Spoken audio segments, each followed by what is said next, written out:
This is the Lone Crater YouTube. We hope this video helps. You start by warming targeted joints. This prevents injury and improves snap.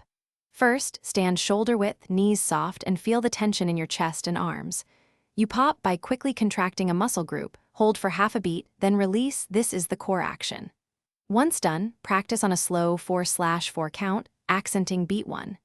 Make sure to focus on clean isolation.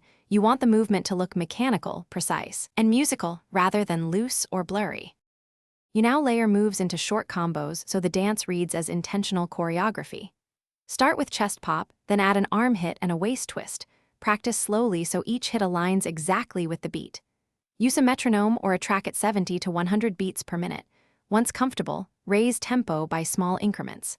Make sure to include transitional motions, slides, steps, or a small body roll, because transitions sell the illusion of effortlessness. Keep repeating until timing and tension feel automatic.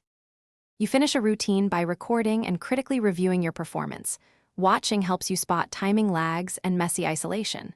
Focus on dynamics, alternate strong, sharp pops with softer hits, and controlled breathing for musicality. Make sure to practice hard-to-hit parts slowly, exaggerating the isolation until it's clean, then gradually restore speed.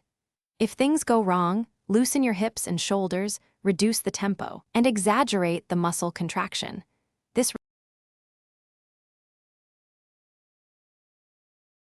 Thanks for watching. Consider subscribing if we helped you.